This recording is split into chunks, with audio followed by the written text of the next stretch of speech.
Rồi, giờ mình phải làm tiếp thao tác là mình remove cái con server nó đã chết ra khỏi domain ha. Thì nếu mình không làm thao tác remove này nè là cái con đó nó vẫn còn nhớ trong cái schema data của mình. Thì có khả năng là cái con IC của mình nó cứ mỗi lần chạy lên là nó phải tắt ngược về lại cái con BDC, thì có khả năng là cái con IC mình chạy không ổn định. Mình có thể một thời gian sau là nó sẽ bị chậm và nó sẽ có thể là nó sẽ bị chết ha. Rồi, do đó là mình phải làm thao tác remove này ha. Rồi, thì cái thao tác này á, thường người ta gọi là thao tác là gỡ xác DC ha, gỡ bỏ nó ra luôn, phải không? Rồi, thì cái việc gỡ xác này á, đứng cho con IDC làm cái gì? Mình chạy lại cái lệnh là NTDS ưu tiêu lại ha, để mình cho mình gỡ xác ra ha. Rồi, giờ mình chạy lại cái lệnh NTDS ưu tiêu lại phải không? Rồi, vô lại cái mod NTDS ưu tiêu lại. Rồi, thì cái bước gỡ xác nó còn khó hơn cái bước đi cướp quyền nữa. Cướp quyền thì si sai 5 cái là xong hơn, nhưng mà gỡ xác thì sẽ khó hơn ha. Rồi, đầu tiên thì mình cũng vô chấm hỏi mình trợ giúp lại thôi, để mình coi lại mấy cái lệnh lại. Còn nếu mình nhớ rồi thôi, mình không cần gõ lệnh chấm hỏi nữa ha. Rồi, thì có rất nhiều lệnh, vậy trong đây lệnh nào là lệnh gỡ xác, phải không? Lệnh si sai biết rồi phải không? Rồi, vậy lệnh nào đây? Rồi, thì đầu tiên mình phải thực hiện một cái lệnh là meta data cleanup ha, để nó xóa toàn bộ cái thông tin của con BDC cũ khỏi cái schema data của mình ha. Rồi, nó có lệnh là meta data cleanup, hồi nãy mình có lệnh này phải không? Đây, lệnh này meta data cleanup ha. Rồi, nói chung là mình lệnh này là nó xóa tất cả những đối tượng mà đã không còn sống nữa. Nói chung là những cái con mà đã chết thì nó phải gỡ bỏ thông tin ra khỏi cái schema data ha. Thì đầu tiên mình phải gõ lệnh này meta data phải không? Meta data cleanup.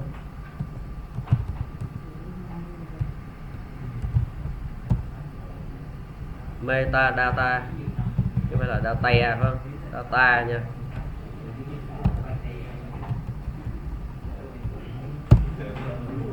Rồi, nó vô cái chế độ là meta data cleanup ha, nó vô được chế độ meta data cleanup. Rồi, thì trong chế độ meta data cleanup là mình gọi chấm hỏi cái ha, chấm hỏi cái. Rồi, bây giờ mình thấy là nó sẽ có những cái lệnh liên quan tới remove không? Rất là nhiều lệnh liên quan tới remove ha. Vậy giờ mình sẽ remove cái gì? Đầu tiên mình sẽ gõ lệnh connection để kết nối. Rồi, gõ lại connection để mình kết nối với lại con BDC. Nhưng mà kết nối là trong cái metadata nha. Rồi, gõ lệnh connection, gõ chấm hỏi để mình xem trợ giúp lệnh lại. Mình gõ lại lệnh set rest lại ha. Gõ lệnh set rest lại domain, user, password.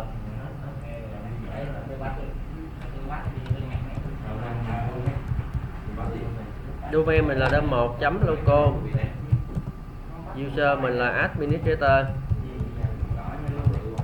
password mình là sao. Rồi, nhập password vô.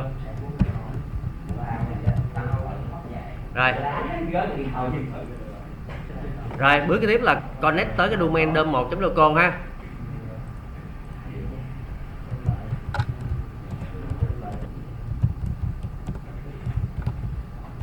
Tức là mình kết nối lại cái domain của mình thôi.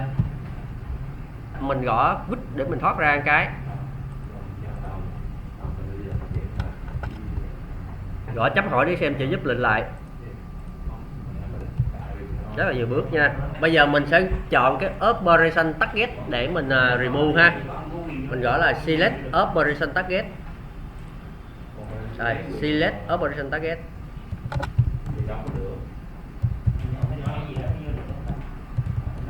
Để mình remove.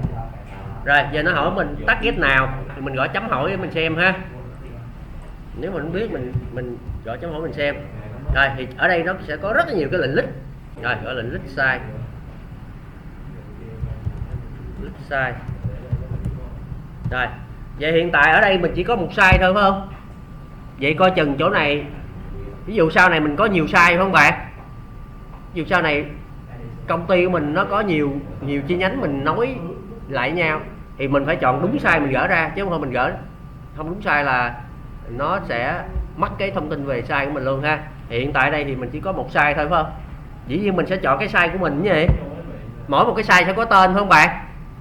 Sau này mình học tới bài size đó thì mình phải đặt cái tên của cái size của mình. Hiện tại cái size của mình đang tên là default first sign in. Nhưng mà có thể là nếu mà cái chi nhánh của mình nó đang kết nối với một cái chi nhánh ở Hà Nội đi, thì cái size ở Hà Nội có thể nó đặt cái tên là size Hà Nội, đúng không? Thì đó là mình gỡ xác của cái size ở Hà Nội hay là cái size default first sign in của mình, default first sign in của mình phải không?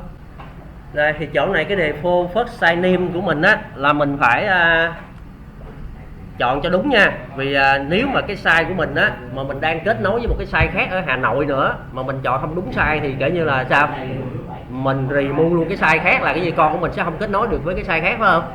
Do chỗ này mình phải select đúng cái con số chỗ này ha. Thì để chọn size thì mình gõ select size rồi cái số thứ tự của size ha. Đây ở đây mình gõ select size. Nếu quên thì mình cứ nhìn lại cái link đây thôi. Trước khi làm lệnh gì các bạn nên gõ chấm hỏi đi, mình coi cái lệnh trên nó sẽ dễ hơn nha. Rồi select size. Rồi ở đây mình sẽ chọn cái size số 0 của này ha. Chọn size số 0. Rồi trong cái size này mình muốn gỡ cái domain nào ra thì gõ tiếp cái lệnh là list domain size. List domain inside. Cái lệnh này là để mình liệt kê hết tất cả những cái domain trong cái size mà mình muốn gỡ ha. Rồi list domain inside. Rồi vậy nó liệt kê đây mình có một domain thôi phải không? Phải không? Vậy coi chừng gỡ lộn nha. Nếu mà sau này con của mình đang trích với nhiều domain khác nữa, ví dụ cái con của mình đang trích với những domain khác nữa mà mình gỡ lộn cái domain đó thì lúc đó mình không còn kết nối được với domain đó ha. Do đó chỗ này là mình chỉ có một domain thì dễ rồi. Do đó sau này mình để ý nha, nhiều khi domain này của mình nhưng mình đang trích với một cái domain nữa là DOM 2 đi, lúc đó mình không được phép gỡ DOM 2 ra phải không? Rồi select domain. Rồi domain mình là số 0. Ở đây domain của mình đây là domain số 0. Rồi gõ đúng domain nha. Rồi ok.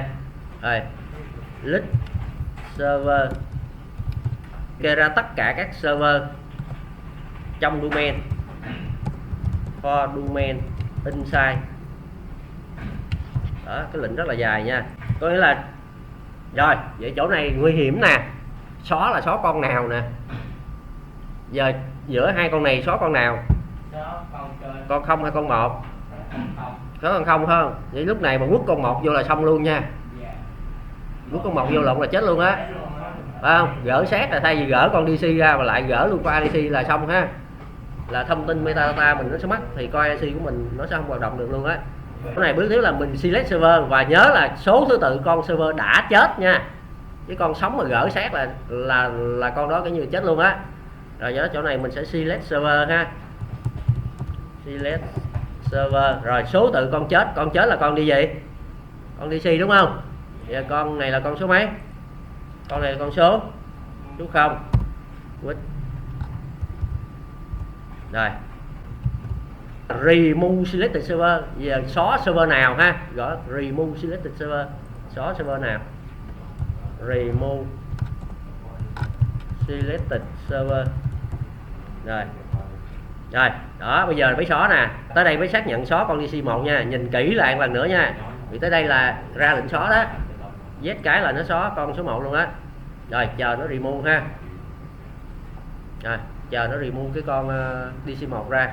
Rồi quá trình này có thể là nó sẽ hơi mất thời gian ha, gỡ xác ra phải không bạn, dọn xác luôn ha, dọn xác con DC1 luôn, quá trình này có thể hơi lâu á. Rồi xong ok ha. Select operation target để mình kiểm tra lại ha, coi còn cái con đó trong CMyData của mình không. Rồi mình gõ lại cái lệnh là select operation target. Rồi mình gõ lên này để mình coi lại coi là cái con DC nó đã bị xóa hay chưa ha. Gõ lại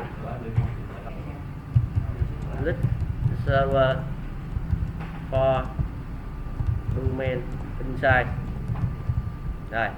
Rồi bây giờ mình đảm bảo là chỗ này chỉ còn một con duy nhất là con IDC thôi, còn cái con DC nó đã mất phải không bạn? Chỗ này chỉ còn con IDC, con DC nó mất rồi, vậy là ok ha. Quýt cái quýt cái nữa. Rồi đó, rồi nhưng mà cũng chưa xong nữa, còn bước nữa là mình phải vô cái thằng Active Directory Science Switch á, để mình gỡ cái server nó ra nữa. Thì trong cái tool này nè, mình vô cái Active Directory Science Switch ha, trong đây nó vẫn còn nhớ thông tin nè, vô thêm cái nữa nè, mở cái này lên. Rồi nói chung giờ là không để cho con ADC nó nhớ nhung gì con BDC nữa không bạn. Nói chung là mọi hình ảnh gì đó, thông tin là hủy hết toàn bộ. Đúng rồi, cái con ADC mình nó cứ nhớ về con BDC là mệt, phải không? Nó còn nhớ thông tin là nó sẽ làm cái con ADC chạy bị chậm. Thì các bạn vô cái con vô server mình delete luôn cái con DC1 đi ha, chứ không phải là trong cái site nó vẫn còn nhớ cái thông tin của con này. Mình vô con server thì chỗ này vẫn còn con DC nè, phải không? Thì mình remove luôn con này nha, delete luôn. Rồi không cho con ADC làm gì hết ha. Rồi đó, nói chung là con ADC giờ không còn nhớ gì về con BDC1 nữa, phải không? Rồi sau đó các bạn làm lại con ADC mới, vì giờ con này giờ đóng vai trò là BDC rồi, phải không? Cái con này giờ đóng vai trò là BDC rồi. Rồi vậy là hoàn toàn giờ các bạn phải xây dựng lại con ADC mới, tại con này giờ đóng vai trò là BDC rồi. Ok các bạn. Rồi vậy con này kiểu như vừa dùng rồi phải không bạn? Mắc ron hết rồi, đúng không? Rồi con này như hạ xuống. Rồi xóa con này, dựng lại con mới, đóng vai trò là gì? ADC. Tại giờ con này bây giờ đóng lại vai trò là gì rồi? Con này giờ nó đóng vai trò là DC rồi đó, con này giờ nó đóng vai trò là con DC rồi ha, đúng không? Rồi còn con này giờ là kiểu như xóa không bạn? Dĩ nhiên giờ phải xóa, giờ con này chết rồi mà, mắc ron hết rồi, mở lên đâu có chạy được đâu, xóa xác luôn rồi mà, mình xóa xác luôn rồi. Bây giờ con BC này kiểu như bỏ nè, con BC này kiểu như bỏ ha, DVM. Rồi xóa con này luôn nha. Rồi mình xóa xác con này rồi, xóa luôn cái VM đi. Rồi làm lại con ADC, rồi làm sao con ADC nó kết nối thành công vô con này là thành công, thì tới đó mới thành công. Chứ nếu mà mình chạy có một con thì cũng không an tâm không bạn, vì nếu con này chết thì đâu có ai đăng nhập vô được công ty đâu. Lúc nào mình cũng có ADC với BDC, đúng không? Rồi do đó các bạn dựng lại con ADC mới luôn nha, thì mới kể như hoàn thành cái bài lab này nha.